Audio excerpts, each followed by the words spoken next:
விக்கிரவாண்டி சட்டமன்ற தொகுதியினுடைய இடைத்தேர்தல் முடிவுகள் சிறப்பு நேரலை பார்த்துக் கொண்டிருக்கிறோம். தற்போது மின்னணு வாக்குப்பதிவு எந்திரத்தில் பதிவான முதல் சுற்று வாக்குகள் என்பது எண்ணப்பட்டு முன்னணி நிலவரங்கள் அறிவிக்கப்பட்டுக் கொண்டிருக்கின்றன. அதன் அடிப்படையில் திமுக வேட்பாளர் அன்னியூர் சிவா தற்போது முன்னிலையில் இருந்து கொண்டிருக்கிறார். 8564 வாக்குகள் பெற்று திமுக வேட்பாளர் அன்னியூர் சிவா முன்னிலையில் இருக்கிறார். பாமக வேட்பாளர் சி அன்புமணி 3096 வாக்குகள் பெற்று இரண்டாவது இடத்திலும், நாம் தமிழர் வேட்பாளர் அபிநயா 438 வாக்குகள் பெற்று மூன்றாவது இடத்திலும் இருக்கிறார். 5468 வாக்குகள் வித்தியாசத்தில் திமுக வேட்பாளர் அன்னியூர் சிவா தற்போது முன்னிலையில் இருந்து கொண்டிருக்கிறார். 7 மாநிலங்களில் 13 சட்டமன்ற தொகுதிகளில் இடைத்தேர்தல் நடைபெற்று அதற்கான முடிவுகள் என்பது இன்றைக்கு அறிவிக்கப்படுகிறது. பீகார், மேற்கு வங்கம், இமாச்சல், ஜார்க்கண்ட் உட்பட 7 மாநிலங்களில் 13 சட்டமன்ற தொகுதிகளில் கிட்டத்தட்ட 7 தொகுதிகளில் நேரடியாக இந்தியா கூட்டணிக்கும் என்டிஏவுக்குமான போட்டி என்பது இருந்து கொண்டிருக்கிறது. அந்த அடிப்படையில் தமிழ்நாட்டில் விக்கிரவாண்டி சட்டமன்ற தொகுதியினுடைய இடைத்தேர்தல் முடிவுகளும் முக்கியத்துவம் வாய்ந்தவையாக பார்க்கப்படுகின்றன. மக்களவை தேர்தல் முடிவுகளுக்கு பிறகாக நடைபெறக்கூடிய இந்த 13 சட்டமன்ற தொகுதிகளுக்கான இடைத்தேர்தல் முடிவுகள் என்பது என்ன தாக்கத்தை ஏற்படுத்தப் போகிறது என்பது குறித்தும் பேசுகிறோம். அதே நேரத்தில் முன்னணி நிலவரங்களையும் நம்முடைய செய்தியாளர்கள் களத்திலிருந்து உடனுக்குடனாக வழங்கிக் கொண்டிருக்கிறார்கள். டாக்டர் சையத் ஹபீஸ், தற்போதைய இவிஎம் ஃபர்ஸ்ட் ரவுண்ட் முன்னணி நிலவரங்களை பார்த்துட்டு இருக்கோம். தம்பி சொன்னாரு, நம்ம இடைமறிச்சதுக்கான காரணம் வந்து நான் சொல்லாததை சொன்னதுனால தான் இடைமறிச்சேனே தவிர உங்களுடைய நேரத்தில் குறுக்கிடணுன்ற எண்ணம் எனக்கு கிடையாது. நீங்கள் கட்சியை பற்றி அவதூறாக பேசினால்தான் நான் என்ன அவதூறு பேசினேன்? ஆபாச பாடல்கள், திமுக பதிவு பண்ணிடணும், ஆரோக்கியமாவே பேசுவோம். நான் பதிவு பண்ணோம். நீங்க சொன்னது போல நீங்க வந்து இதெல்லாம் ஒரு யுக்தி, பணம் கொடுக்கிறது, அந்த வார்த்தையை நான் பயன்படுத்தாத வார்த்தைகளை பயன்படுத்தினா சொன்னதுனால நான் இடைமறிச்சேன். மற்றபடி எங்கள் மீது இருக்கக்கூடிய விமர்சனம் உங்க நேரத்தில் வைங்க. ஆனா அதை நான் ஒத்துக்கிட்டேன்ற மாதிரியோ இல்ல நான் சொன்னேன்ற மாதிரியோ சொன்னதுனால தான் இடைமறிச்சது. அடுத்த வாதத்துக்கு வரும். இந்த தேர்தல் முடிவுகள் அப்படின்றத நான் திரும்ப சொல்றேன். அங்க இந்த இடைத்தேர்தல் பிரச்சாரத்துல நாங்களும் களத்துல நின்னோம். எங்களுக்கு பெரும்பாலான வாக்குகள், இந்த அதிமுகவுடைய வாக்குகள் எங்க போச்சு, எப்படி இங்க டிரான்ஸ்பர் ஆகுதுன்னா, அதிமுகவில் இருக்கக்கூடிய பெண்கள் அவங்க நமக்கு ஓட்டு போடுறாங்க. ஒரு வீடும் திரும்ப போகிற இடங்களில் எல்லா இடங்கள்லையும் பிரச்சாரம் செய்யும் போது எங்களுடைய பேச்சாளர்களோ இல்லை எங்களுடைய இளைஞரணி செயலாளரோ நலத்திட்டங்களுடைய பலன்களை சொல்கிறாரு. 1000 ரூபா உங்கள் வீட்டுக்கு வருதுமா, நீங்கள் வந்து இதை வச்சு என்னென்ன பண்ணலாம், பணத்தை சேமிக்க முடியும். அதே மாதிரி இந்த விவகாரத்தை பேசுகிறோம், புதுமை பெண் திட்டம், இதனால் கல்விக்கு போகக்கூடிய வாய்ப்பு கிடைக்குது. நான் முதல்வன் திட்டத்தின் மூலமாக கிராமப்புற மாணவர்களுடைய என்னென்ன நன்மைகள் கிடைக்குது.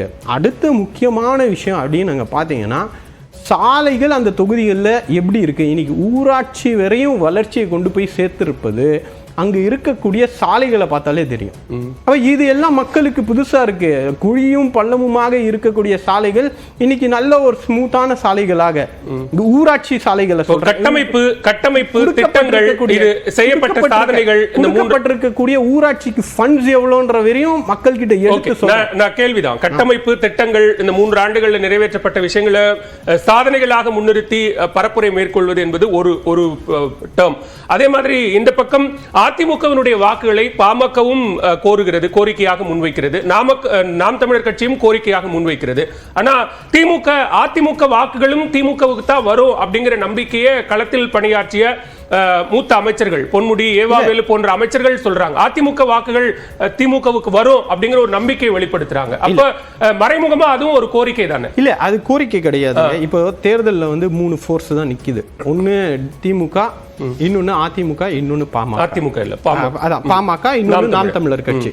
ஓகேவா? பாமக என்ன முன்னெடுப்பு வைக்குது, அங்க வந்து ஒரு சாதியவாதத்தை அவங்க சாதிக்கான பெருமையா அந்த லோக்கல்ல ஒரு நரேட்டிவை செட் பண்றாங்க. எங்களுக்கு கொடுக்கணும், இடஒதுக்கீடுல வந்து மாற்று கருத்துக்களை வைக்கிறது. ஒவ்வொரு கட்சிக்கும் எப்படி ஒரு ஸ்ட்ராங் ஹோல்ட் அந்த மாதிரி பாமக அந்த மாவட்டம் ஒரு ஸ்ட்ராங் ஹோல்ட் மாவட்டம். தவறே கிடையாது. அவங்க அவங்களுடைய யுக்திகளை அவங்க பயன்படுத்திக்கிட்டு இருக்காங்க. அதை வந்து நான் முடிவு பண்ண முடியாது, அவங்க யுக்தி இப்படிதான் இருக்கணும். அவங்க அந்த ஒரு ப்ரொஜெக்ஷனை வைக்கிறாங்க. நாம் தமிழர் ஒரு ப்ரொஜெக்ஷனை வைக்குது. நாங்க ஒரு ப்ரொஜெக்ஷனை வச்சு நாங்க எங்களுடைய 3 ஆண்டு ஆட்சியில நடந்த விவகாரங்கள், உங்களுக்கு கிடைத்த நன்மைகளை பத்தி பேசும்போது ஒரு இயற்கையாகவே வாக்களிக்கக்கூடியவர்களுக்கு பாமகவுடைய சித்தாந்தத்திற்கு எதிராக இருக்கக்கூடிய வாக்குகள் அங்க 65% இருக்கு. அப்ப அந்த வாக்குகள்ல இருக்கக்கூடிய அதிமுக வாக்குகள் பாமக நோக்கி போடாது. இன்னொன்னு, நலத்திட்டங்களை பெற்றுக்கொண்டிருக்கக்கூடிய பெண்களும் அந்த குடும்பத்துக்கு நேச்சுரல் சாய்ஸாக திராவிட முன்னேற்ற கழகம் இருக்குது. திமுக அதிமுக எதிரெதிரா இருக்கலாம். ஆனா இந்த தேர்தலில் அதிமுக நிக்காத காரணத்தினால அந்த வாக்குகளை பாமகவுக்கு செலுத்த விரும்பாதவர்கள், நாம் தமிழர் கட்சி சொல்லக்கூடிய கொள்கைகளை ஏற்றுக்கொள்ள முடியாதவர்கள் வாக்களிக்கணும்ன்ற கட்டாயத்துல திராவிட முன்னேற்ற கழகத்துடைய நலத்திட்டங்கள், எங்கள் தலைவர் மீது இருக்கக்கூடிய நம்பிக்கை, இது ரெண்டு தான் திராவிட முன்னேற்ற கழகத்தை நோக்கி வாக்களிக்க வருது. அதுதான் நான் சொல்றேன், கண்கூடாக ஒவ்வொரு நலத்திட்டத்தையும் ஒவ்வொரு வீட்டுல இருந்து யாரோ பெற்றுக்கொண்டிருக்கிறார்கள். அப்ப அந்த அரசுக்கு கொடுக்கணும்ன்ற ஒரு மனநிலை இருக்கிறதுனால தான் இந்த தேர்தல் பிரதிபலிப்பு. இதை விட்டுட்டு வேற காரணங்களை சொல்லிக்கிட்டு அப்படியே கடந்து போனோம்னா இதே முடிவுகள் தான் தொடர்ந்து வந்துகிட்டு இருக்கும். சரி, தொடர்ந்து பேசலாம். தற்போதைய முன்னணி நிலவரங்களையும் பார்த்துக் கொண்டிருக்கிறோம். மின்னணு வாக்குப்பதிவு எந்திரங்களில் பதிவான வாக்குகளினுடைய முதல் சுற்று முன்னணி நிலவரங்களின் அடிப்படையில் திமுக வேட்பாளர் அன்னியூர் சிவா 8662 வாக்குகள் பெற்று முன்னிலையில் இருக்கிறார். பாமக வேட்பாளர் சி அன்புமணி 3121 வாக்குகள் பெற்று இரண்டாவது இடத்திலும், நாம் தமிழர் வேட்பாளர் அபிநயா 441 வாக்குகள் பெற்று மூன்றாவது இடத்திலும் இருக்கிறார். 5538 வாக்குகள் வித்தியாசத்தில் திமுக வேட்பாளர் அன்னியூர் சிவா தற்போது முதல் சுற்றில் முன்னிலை வகித்துக் கொண்டிருக்கிறார். திரு ஜி கே நாகராஜ், தற்போதைய களச்சூழல் என்ன? 3 ஆண்டு காலம் திமுக ஆட்சியினுடைய சாதனைகள் என்ன? மக்களுக்கு, குறிப்பாக பெண்களுக்கு போய் சென்றடைந்திருக்கக்கூடிய திட்டங்களின் அடிப்படையில தான் நாங்க எங்களுடைய பரப்புரை வியூகத்தை வகுக்கிறோம். அந்த மாதிரி கட்சிகள் அவங்க வியூகத்தை தானே வகுக்கிறாங்க. மக்கள் என்ன முடிவு கொடுக்குறாங்களோ அதை ஏத்துக்கலாம் அப்படிங்கிறாரு டாக்டர்.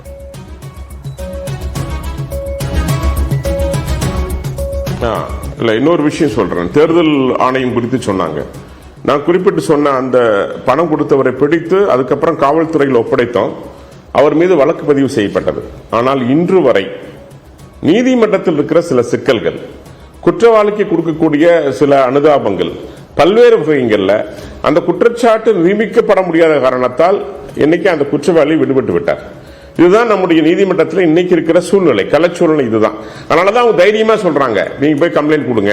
எனக்கு தெரியும் இது நடக்காது, இது ஜனநாயகத்தில் பல ஓட்டைகளை வைத்து நாம் தப்பித்துக் கொள்ள முடியும். அதனால அது ஒரு மிகப்பெரிய புத்திசாலித்தனம் என்றோ, நாங்கள் பலமானவர்கள் என்றோ, எங்கள் வெற்றி உறுதியானது, நாங்கள் தான் மக்கள் எங்களுக்கு ஓட்டு போடுவார்கள் என்றோ சொல்வதற்கான தகுதி திமுகவுக்கு இல்லை. ஒன்று.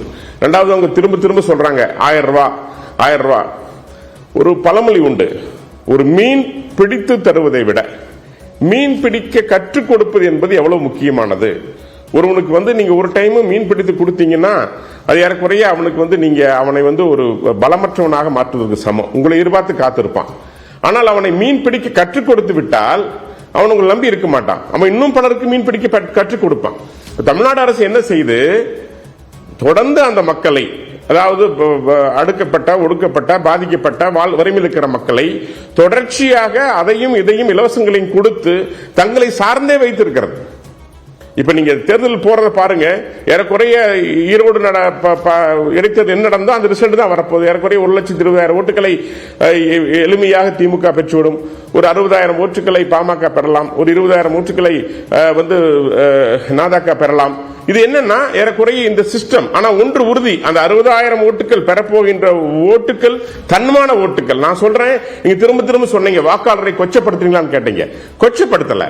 நான் சொல்றேன், அந்த 60,000 வாக்காளர்கள் நேர்மையானவர்கள், ஜனநாயகத்திற்கு மரியாதை தருவர்கள், கொள்கை மீது உறுதியானவர்கள், இந்த நாட்டின் மீது, இந்த நாட்டின் வளர்ச்சி மீது தேர்தலை சந்திக்கக்கூடிய எல்லா கட்சிகளும், நீங்க தமிழ்நாட்டில் 1000 ரூபாய் உட்பட இலவசம் அல்லது ரொம்ப